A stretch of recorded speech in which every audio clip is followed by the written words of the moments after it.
Welcome back અને સમાચારમાં આગળ વાત કરીએ તો રાજકોટમાં ટીઆરપી અગ્નિકાંડ કોર્ટમાં સુનાવણી છે। રાજકોટ કોર્ટમાં આરોપીઓને લાવવામાં આવ્યા। સંદેશ ન્યૂઝના સવાલ પર મનસુખ સાગઠિયાએ મૌન પાળ્યું।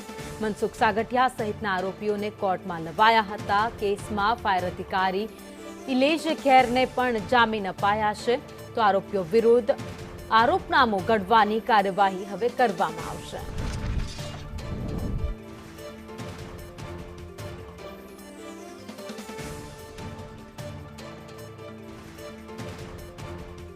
ટીઆરપી ગેમ ઝોન અગ્નિકાંડ લઈને આજે આરોપીઓને કોર્ટની અંદર હાજર રાખવામાં આવશે। આપણી સાથે ફરિયાદી પક્ષના વકીલ સુરેશ ફળદુ છે। ફળદુજી, શું કાર્યવાહી આજથી શરૂ થશે? આજરોજ તમામ આરોપીઓ વિરુદ્ધ ટીઆરપી અગ્નિકાંડ કેસ છે એ ચાર્જ થવા માટેની મુદત છે। ગઈ મુદતના 7 આરોપીઓની ડિસ્ચાર્જ અરજી છે એ રિજેક્ટ કરવામાં આવેલ છે। એ જ વખતે તમામ આરોપીઓને સૂચના આપવામાં આવેલ છે કે આજરોજ નામદાર સેશન્સ અદાલતમાં કેસ ચાર્જ ફ્રેમ કરવા માટે બધા હાજર રહે।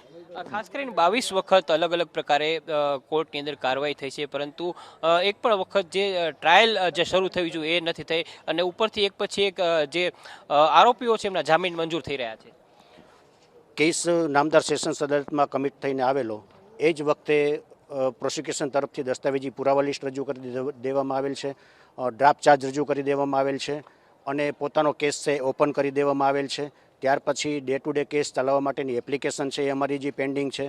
આરોપીઓ તરફથી શરૂઆતમાં બેલ એપ્લિકેશનના તબક્કે ડેટો માગવામાં આવેલ છે, એ ઉપરાંત એડવોકેટ રોકવા માટે પણ ડેટ માગવામાં આવેલ છે।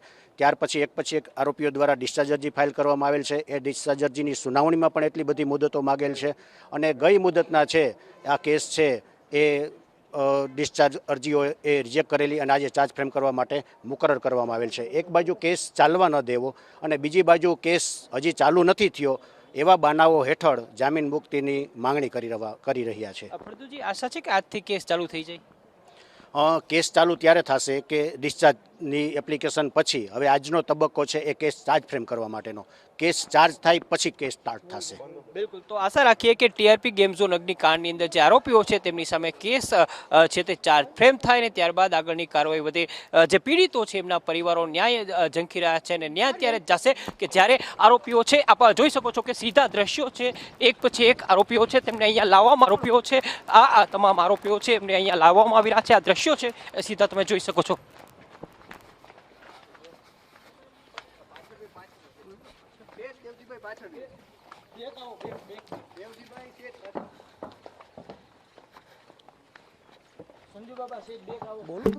બિલકુલ, તો જે પ્રકારે દ્રશ્યો છે આપ જોઈ શકો છો, એક પછી એક તમામ દિવસો બાદ આ જે કાર્યવાહી છે એ કરવામાં આવી રહી છે। સુપ્રીમ કોર્ટ દ્વારા ઇલિયસ ખેર કે જે ફાયર બ્રિગેડના ચીફ ઓફિસર હતા એમને જામીન આપવામાં આવ્યા છે। મનસુખભાઈ, શું કહેશો? તમને તમારી કાર્યવાહી કરવા માટે મંજૂરી આપી છે આરએમસી?